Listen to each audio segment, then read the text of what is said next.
नमस्कार मित्रों, मैं अमन कौशल आपका अपने यूट्यूब चैनल पर स्वागत करता हूं। आज मैं आपको बताने वाला हूं संविधान क्या है। बाबा भीम राव अंबेडकर के द्वारा लिखा गया संविधान है क्या। किसी देश का संविधान उसकी राजनीतिक व्यवस्था का वह बुनियादी सांचा ढांचा निर्धारित करता है जिसके अंतर्गत उसकी जनता शासित होती है। यह राज्य की विधायिका, कार्यपालिका और न्यायपालिका जैसे प्रमुख अंगों की स्थापना करता है, उनकी शक्तियों की व्याख्या करता है, उनके दायित्वों का सीमांकन करता है और उनके पारस्परिक तथा जनता के साथ संबंधों का विनियमन करता है। लोकतंत्र में प्रभुसत्ता जनता में निहित होती है। आदर्शता जनता ही स्वयं अपने ऊपर शासन करती है, किंतु प्रशासन की बढ़ती हुई जटिलताओं तथा राष्ट्र रूपी राज्यों के बढ़ते हुए आकार के कारण प्रत्यक्ष लोकतंत्र अब संभव नहीं रहा है। आजकल के प्रतिनिधिक लोकतंत्रों में जनता इस बात का निर्णय करती है कि उस पर किस प्रकार से तथा किसके द्वारा शासन किया जाए या शासन हो। जनता अपनी प्रभुसत्ता का सबसे पहला तथा सबसे बुनियादी अनुप्रयोग तब करती है जब वह अपने आप को एक ऐसा संविधान प्रदान करती है जिसमें उन बुनियादी नियमों की रूपरेखा दी जाती है जिनके अंतर्गत राज्य के विभिन्न अंगों का कतिपय शक्तियां नियमों की रूपरेखा दी जाती है जिनके अंतर्गत राज्य के विभिन्न अंगों की शक्तियां अंतरित की जाती हैं और उनका प्रयोग उनके द्वारा ही किया जा सकता है। संघीय राज व्यवस्था में संविधान अन्य बातों के साथ साथ एक और परिसंघीय या संघ स्तर पर दूसरी ओर राज्यों का इकाइयों के स्तर पर राज्यों के विभिन्न अंगों के बीच शक्तियों का निरूपण, परिसीमन और वितरण करता है। किसी देश के संविधान को इसकी ऐसी आधार विधि भी कहा जा सकता है जो उसकी राज्य व्यवस्था के मूल सिद्धांत विहित करती है और जिसकी कटौती पर राज्य की अन्य सभी विधियों तथा कार्यपालकों कार्यों को उनकी विधिन्यता या वैधता के लिए कसा जाता है। प्रत्येक संविधान उसके संस्थापकों एवं निर्माताओं के आदर्शों, सपनों तथा मूल्यों का दर्पण होता है। वह जनता की विशिष्ट सामाजिक, राजनीतिक और आर्थिक प्रकृति, आस्था एवं आकांक्षाओं पर आधारित होता है। संविधान को एक जड़ दस्तावेज मात्र मान लेना ठीक नहीं होगा, क्योंकि संविधान केवल वही नहीं है जो संविधान के मूल पाठ में लिखित है। संविधान सक्रिय संस्थानों का एक संजीव संघट्ट है जो निरंतर पनपता रहता है, पल्लवित होता रहता है। हर संविधान इसी बात से अर्थ तथा तत्व ग्रहण करता है कि उसे किस तरह अमल में लाया जा रहा है। बहुत कुछ इस पर भी निर्भर करता है कि देश के न्यायालय किस प्रकार उसका निर्वचन करते हैं तथा उसे अमल में लाने के वास्तविक प्रक्रिया में उसके चारों ओर कैसी परिपाटियां तथा प्रथाएं जन्म लेती हैं। इसी में आता है संवैधानिक विधि। संवैधानिक विधि सामान्यतः संविधान के उपबंधों में समाविष्ट देश की मूलभूत विधि की घोतक होती है। विशेष रूप से इसका सरोकार राज्य के विभिन्न अंगों के बीच और संघ तथा इकाइयों के बीच शक्तियों के वितरण के ढांचे की बुनियादी विशेषताओं से होता है। किंतु आधुनिक संवैधानिक विधि में खास तौर पर स्वाधीन प्रतिनिधिक लोकतंत्रों में मूल मानव अधिकारों और नागरिकों तथा राज्य के परस्पर संबंधों पर सर्वाधिक बल दिया जाता है। इसके अलावा संवैधानिक विधि के स्रोतों में संविधान का मूल पाठ ही सम्मिलित नहीं होता, बल्कि इसमें संवैधानिक निर्णय जन्य विधि परिपाटियां और कतिपय संवैधानिक उपबंधों के अंतर्गत बनाए गए अन्य कानून भी सम्मिलित होते हैं। अगला पड़ाव संविधानवाद का होता है। संविधानवाद एक ऐसी राज्य व्यवस्था की संकल्पना है जो संविधान के अंतर्गत हो तथा जिसमें सरकार के अधिकार सीमित और विधि के अधीन हो। स्वेच्छाचारी, सत्तावादी अथवा सर्वाधिकारवादी जैसे शासनों के विपरीत संवैधानिक शासन प्रायः लोकतांत्रिक होता है तथा लिखित संविधान के द्वारा नियमित होता है। लिखित संविधान के राज्य के विभिन्न अंगों की शक्तियों तथा उनके दायित्वों की परिभाषा तथा सीमांकन होता है। लिखित संविधान के अंतर्गत स्थापित सरकार संकोच सरकार ही हो सकती है और होती भी है, लेकिन यह भी संभव है कि किन्हीं देशों में ऐसे अनेक उदाहरण मिलते हैं। लिखित संविधान तो हैं लेकिन लोकतांत्रिक व्यवस्था न हो। कहा जा सकता है कि उनके पास संविधान है किंतु वहाँ पर संविधानवाद नहीं। ऐसा भी उदाहरण है जैसे ब्रिटेन, जहाँ लिखित संविधान नहीं किंतु लोकतंत्र और संविधानवाद है। भारत का संविधान जो कि वर्तमान संविधान, भारत का प्रथम संविधान जो भारत के लोगों द्वारा बनाया तथा स्वयं को समर्पित किया गया। संविधान सभा द्वारा 26 नवंबर 1949 को यह अंगीकार किया गया। 26 नवंबर 1950 से पूर्ण रूप से लागू किया गया था। पूर्ण रूप से लागू करने के बाद मूल रूप में स्वीकृत संविधान में 22 भाग 395 अनुच्छेद और 8 अनुसूचियां थीं। इस समय जो पाठ हमारे सामने हैं वह इसका समय समय पर संशोधित रूप है, जिसमें कुछ अनुच्छेद संशोधनों के द्वारा निकाल दिए गए हैं, कुछ के साथ कुछ नए अनुच्छेद जोड़ दिए गए हैं। इस समय गणना की दृष्टि से कुल 1 से 395 तक अनुच्छेद जो थे वह 440 हो गए। अनुसूचियां 8 से बढ़कर 12 हो गईं। पिछले 45 वर्षों में 78वें संविधान संशोधन विधेयक पारित हो चुके हैं। संविधान के स्रोत की बात करें तो भारत के संविधान के स्रोत नानाविध तथा अनेक हैं।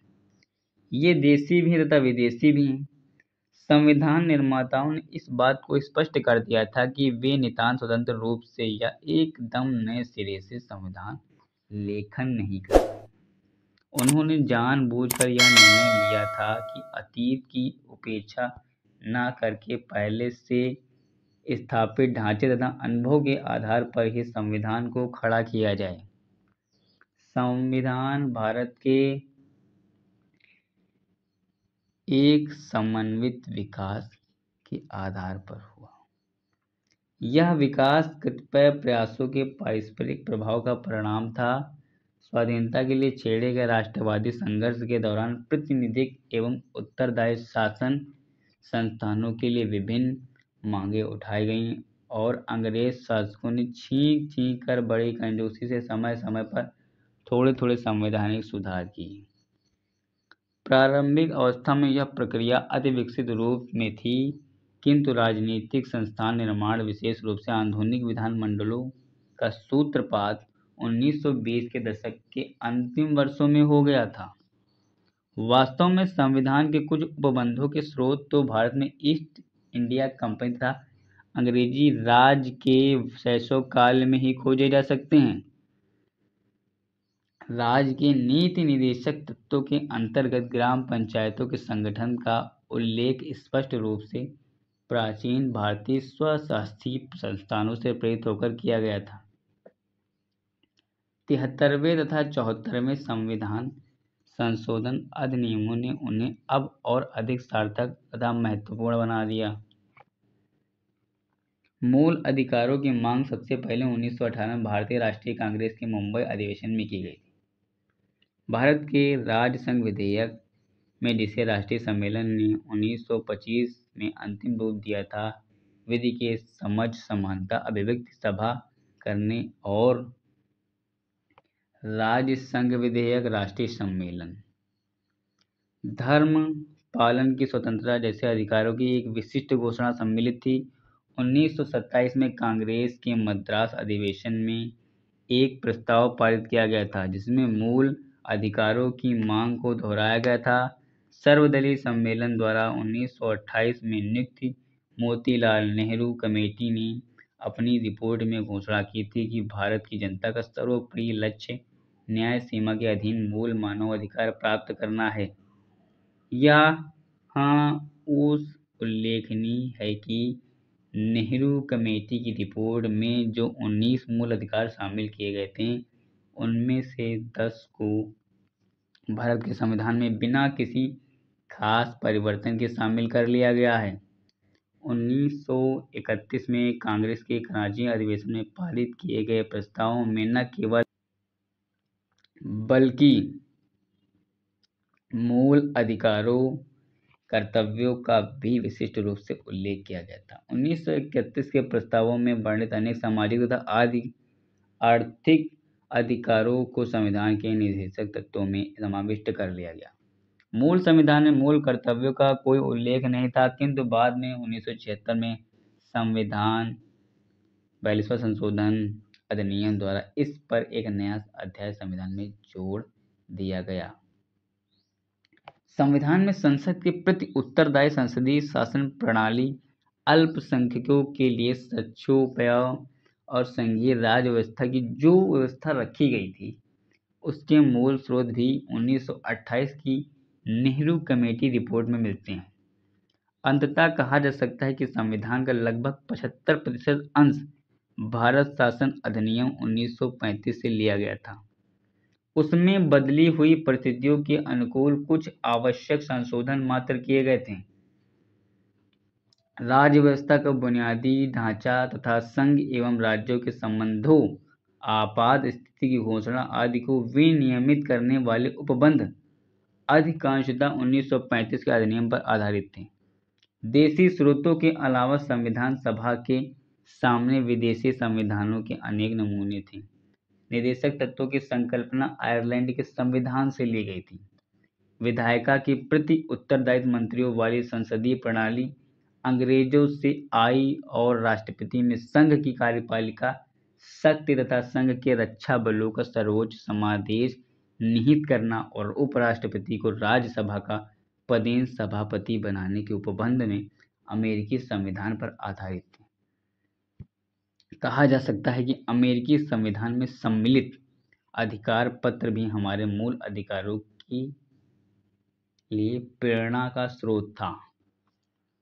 कनाडा के संविधान ने अन्य बातों के साथ साथ संघीय ढांचे और संघ तथा राज्यों के संबंधों एवं संघ तथा राज्यों के बीच शक्तियों के वितरण से संबंधित उपबंधों को प्रभावित किया, जिसमें रक्षा बलों का सर्वोच्च समादेश अधिकार पत्र था। 7वीं अनुसूची में समवर्ती अनुसूची व्यापार, वाणिज्य तथा समागम और संसदीय विशेषाधिकारों से संबंधित उपबंध संभवतः ऑस्ट्रेलियाई संविधान के आधार पर तैयार किए गए। आपात स्थिति में संबंधित उपबंध अन्य बातों के साथ साथ जर्मन राज्य संविधान द्वारा प्रभावित हुए।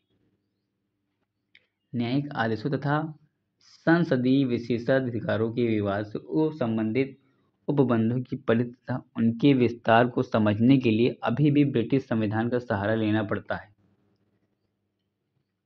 संविधान का निर्वचन जो होता है, कानून के निर्वचन के लिए लागू सामान्य एवं संवैधानिक निर्वचन के क्षेत्र में भी उतने ही मान्य हैं, किंतु संविधान मूलभूत तथा सर्वोच्च विधि होता है।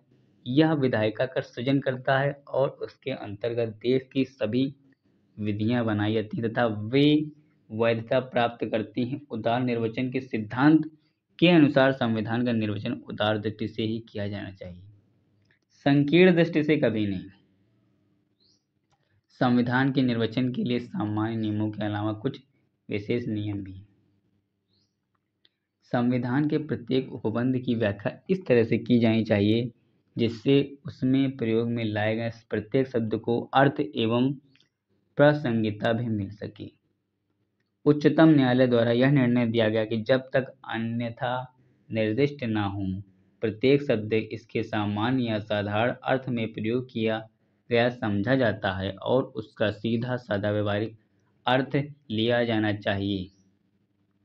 4 SCC 225 केशवानंद भारती बनाम बंगाल राज्य 1973 4 SCC 225 के दौरान संविधान के निर्वचन का उद्देश्य संविधान निर्माताओं की मंशा को समझना होता है, किंतु इसे मूल पाठ में प्रयुक्त वास्तविक शब्दों को समझा जाना चाहिए। यदि किसी संवैधानिक उपबंध की भाषा स्पष्ट तथा असंगठित दिख रही है तो संविधान की भावना